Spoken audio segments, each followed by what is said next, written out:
and join in asynchronously. Well, welcome to Peer Feedback Student-to-Student Conversations. I hope everybody had a great 2 weeks and that had put you in the right mindset to move forward into a new year and a new day and a new module. So, all right. The first thing that we're going to do is just use a model called the Spark model. And this is not the only model. This one kind of encompasses all of the components that I've seen in other models as well. But this works pretty decently in any context. The feedback that students are going to need some help with and understanding the framework that they need to be able to provide feedback to each other is that their comments should be specific, not just, oh, I really liked it. It should be why they liked it. It should be prescriptive so that there's a solution or strategy to improve the work that helps the student be better at what they're doing. Actionable, so it's something that can be done. It's something that isn't out of reach. Referenced, so it goes back to the original task that the student was completing.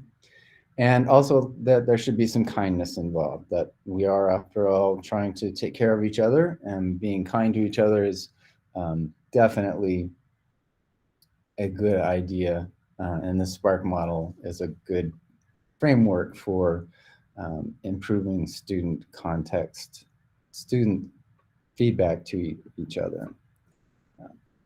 Next thing is, how does this relate to our culturally responsive education? And this is a quote from Zaretta Hammond from her Culturally Responsive Teaching in the Brain text. If you haven't read that book yet, definitely recommend it to you. And she focuses here specifically on students getting more opportunities to talk. And if students are providing feedback, that's taking the teacher out of the role of being the only person talking like I am right now. Bad modeling. But it gives peers an opportunity to use their voice. The more students talk, the more the cognitive load lives in the lap of the student. Okay, so at this point, you have an option to choose your own option here. You can either stay with me and follow along with some very quick run-throughs on looking at Google Drive and some options for feedback there, using feedback in your LMS, that could be your learning management system, could be Seesaw, Google Classroom, or Schoology. We'll take a quick look at Flip, and we'll also look at Pear Deck. The other option is to work independently. In that case, there is an article from Edutopia that I would like you to read. There are embedded videos in that document. You should watch all 4 of those videos. And then use the demo slides below to choose a tool that you would use in your own classroom to create a peer feedback support plan and an exemplar that you can use as part of that plan. So if you're jumping off, now is a good time to do that. You can close this tab if you want. Remember to come back to the main session though. If you haven't closed that tab yet, great. Just come back to that one at 11 o'clock so we can all gather together again, or stick around with me. In any case, I'm gonna continue, so make your choice of staying or moving on. In more detail, we're going to take a look at Google Docs, Flip, formerly known as Flipgrid. If you're familiar with Flipgrid, it's still Flipgrid. It's just called Flip now. We'll look real quickly at an example of doing peer feedback in Pear Deck. And we'll take a brief view of Seesaw, Google Classroom, and Schoology. Great. All right, so Google Docs. I'm going to switch to sharing this tab instead. The document that's presented there on the presentation has a link to it, to this document that's now on screen. And when you're doing that, when you're looking at a Google Doc, there are a number of different ways you can do that. Sharing is one of those options. When you share your document, you can choose, students can choose to share it with another student. And when they do that, they can choose what kind of role that student has. If you give them the editor role, the other student will have the option to either edit your document or make recommendations in the document. If you don't want them to be able to make changes or suggest changes, the commenter role is a better role to give them so that they can provide feedback without actually changing anything in the document. Also, if they are allowing editing, I do recommend that the peer be using the suggestion mode, which allows somebody to type in something different, but it doesn't actually remove what the student had originally done, and the peer can choose to accept or reject the solution, the suggestion. So that's suggesting mode and sharing within a Google Doc. And that link here allows you to make a copy of that document if you'd like to see that. Also, on the next slide, we have another template. And a template in a Google Doc, without using Schoology or Google Classroom, you can still use a Google Doc as a template. And the way you do that is by changing the address at the end where it says edit, change it to copy. And that's what the little video shows there. Again, just delete everything after the edit, anything that says edit at the end, delete that and replace it with copy. If you click on this template, it's an example of one, provides you with a very easy peer feedback form, allows for a prompt. Should definitely be updated from memory from the summer to something more appropriate. This kind of document can be used in any context: math, science, literacy, PE, anything. And it includes a very simple set of instructions and supports for students to remember to be kind, to be specific, and to be helpful. And they can use these three boxes for their feedback as kind, specific, and helpful. And then they can share that document back with you or with a student who provided the initial feedback that you're looking to have a conversation between students with. All right, the next thing that we're going to be looking at is Pear Deck, and let me update this because that's not going to be correct anymore. What I'm going to do, sharing this tab, I'm going to show you a brief walkthrough on Pear Deck, and to do this, I actually need to share my whole screen, not just the tab, because otherwise I can't show you all the different pieces.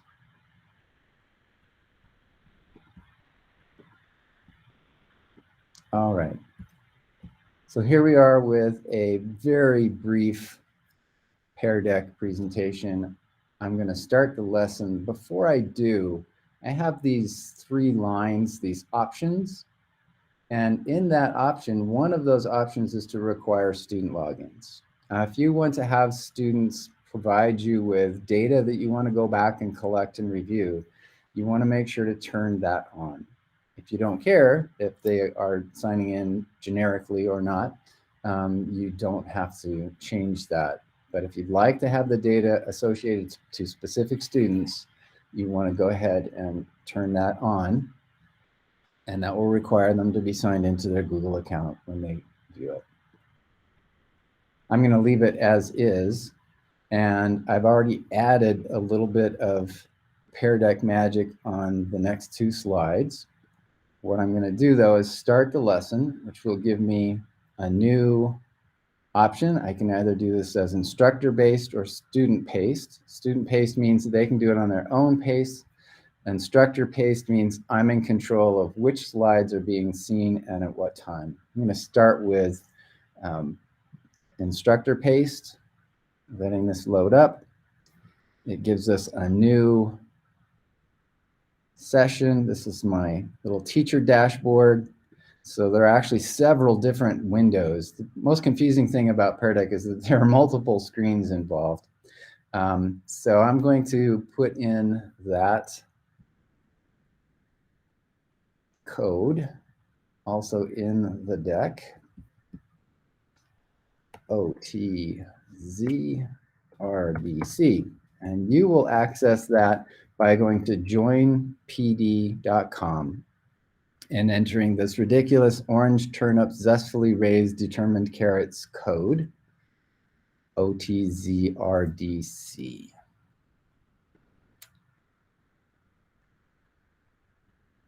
And that remains on the screen for the students at all times in the presentation window.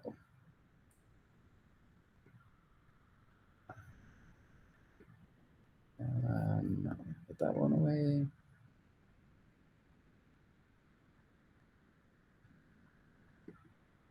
So the big screen that you see now is what the students will see. I'm going to go ahead and move on to the second slide. And you are now being given a writing prompt. And your writing prompt is a serious issue that may happen in a classroom. You know that another student made a fake social media account that's impersonating someone else and makes them look bad. It also includes their personal information. What could you tell that student to help them be safe online? And at this time, I'm asking you just to respond to that prompt, and I'll show you how to involve student feedback, peer feedback, about the kind of response we're giving students. So I'm waiting for those to show up.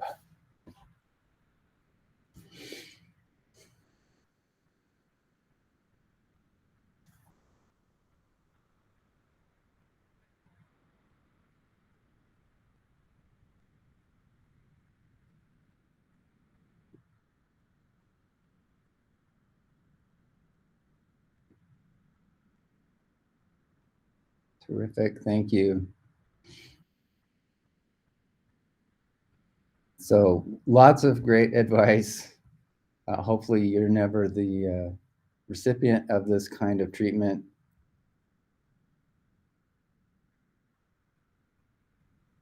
And I'm going to, as the teacher, in the presentation, you can see the teacher window, the dashboard, and I can see all of the responses. Currently, the students can't see any responses. But before I choose a response, I'm going to actually select one here. And which one isn't necessarily significant or right or wrong. It's just the prompt that I want students to provide feedback for. And I do that by selecting one or two that I would like to share with the students. If I show responses without selecting a starred option, it would show all of the responses, but I really want to just focus on this one response. And when I do that, notice that on the presentation screen, the one that they would see on the projector or the panel, doesn't show anybody's name. So this is done in an anonymous atmosphere. But what I would do at this point is on this screen, where you can see the one response that says talking with a student about potential consequences of impersonating others, etc. I would lock this screen. So you can do that with your projector or with your panel. They have an option to freeze the screen so that this response remains up for them to see at all times. What I do then as the teacher is go back now to the let's see, I want to actually insert a new prompt. That one's on that slide. No, okay, so I'm going to go, somehow I got these backwards. I'm going to go to another slide that's the same slide, and the students won't be seeing this. They'll still be seeing that response because the screen itself is frozen, the projector or the panel is frozen, but on their screen, on their computer, they'll see the writing prompt again. So at this point, what I'm asking students to do is to provide feedback to the feedback. So this is where the students get an opportunity to chat with each other, to share with each other how they could make this response more specific, kind, actionable, and so on, based on the structure that you're providing in the classroom. So at this point, go ahead and provide a response, if you would.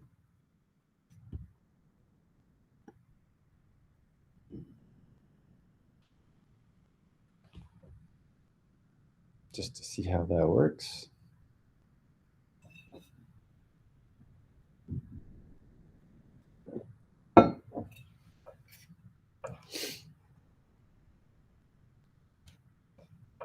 Use of academic vocabulary, very specific, awesome. So you can see how this is now providing peer feedback that other students can use to make their initial feedback to the prompt more specific.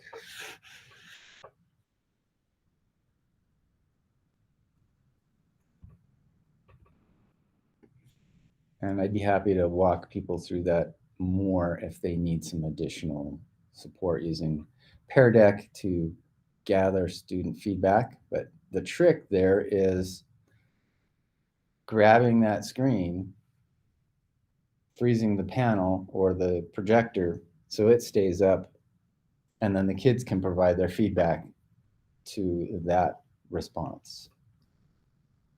Yeah. All right, very good, folks. Let's go back here. I'm going to stop presenting the whole thing and just present slide deck again.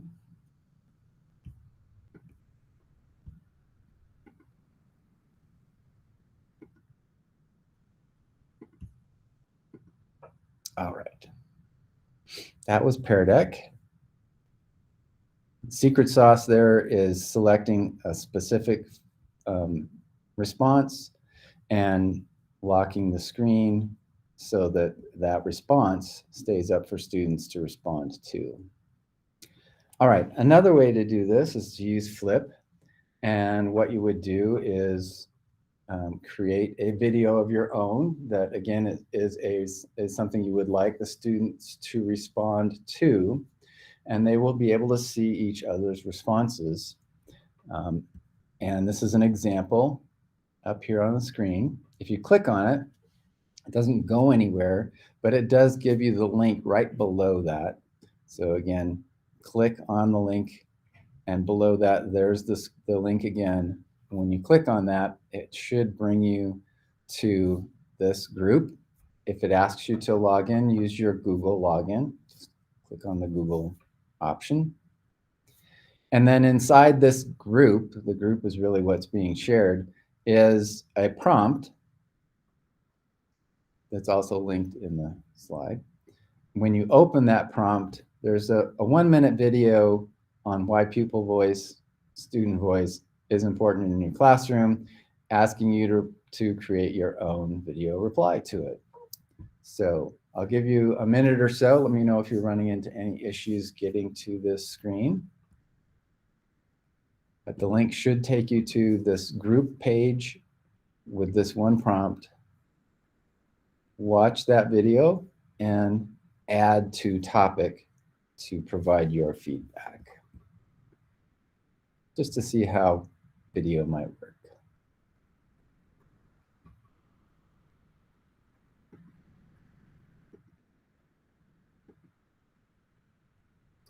Here's what the group page looks like.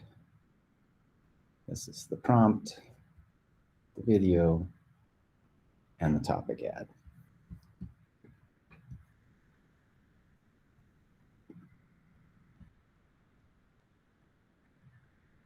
Okay, I did notice a couple people recording a response, so that's awesome. Flip is a great tool for capturing student voice, and the prompt, if it's used to bring up student work, can be used then as an opportunity for students to provide feedback on the work of that student. Back to the presentation. We're looking now at our learning management systems. In Seesaw, there are a couple of ways to do this. One is to use the blog. The blog needs to be turned on, but once it is turned on in the classroom settings, this globe shows up, which allows students to post to the blog. You can also make sure that students are allowed to see each other's work. And you might give some consideration to whether or not new items require approval.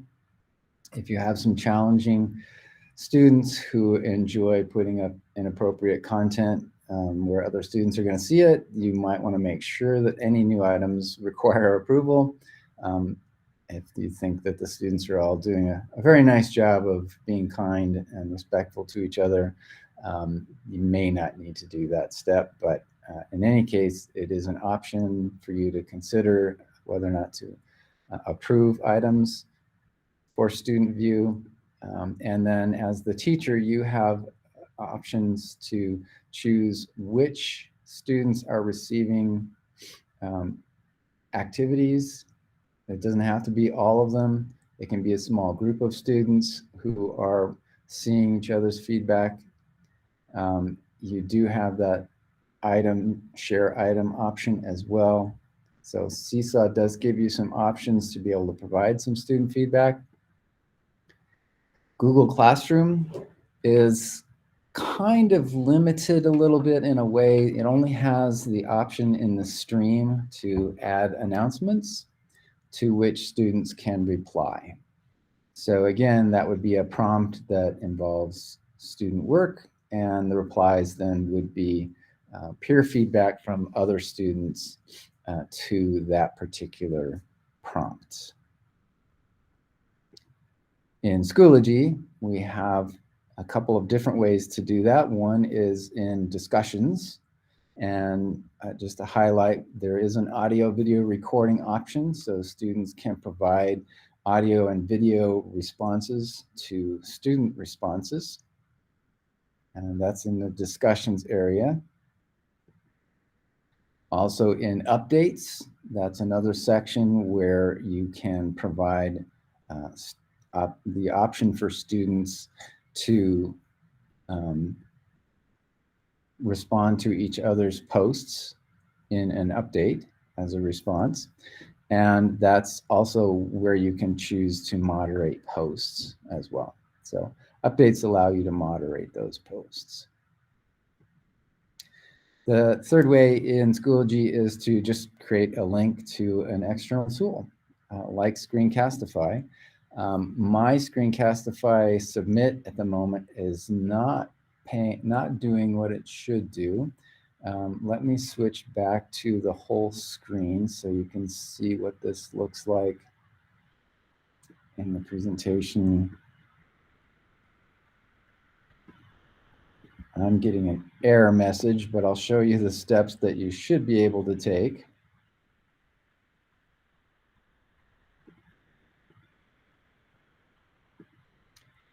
When you are in any Chrome tab, you should have this red arrow up at the top. It may not be in the same order that you see, but that's your Screencastify link to get to additional options, which include Screencastify Submit. So again, it's one of these Chrome extensions up here, and shows up when you click on the options. You can choose to create a student submit, which I get an error message for. Don't know why. We'll explore that. But Screencastify does have the option for students to follow a prompt with submit, or they can just make their own Screencastify videos and share them with you. Back to here. And this video and this link just takes you to a page that walks you through the steps to link to an external tool, in this case, Screencastify Submit inside of Schoology. Works pretty well. All right, so at this point, I'm going to give you guys the next 25 minutes to work on your own to dive deeper into any of those tools and start preparing a plan for how you're going to support students, how you're going to scaffold the peer-to-peer conversations that they're going to have in their room, and design an exemplar so students can see what that peer-to-peer conversation might look like. I will stay here in this link, in this room. You are asked to rejoin the first session, which again is in the presentation itself. It's the same one that we started with at 11 o'clock.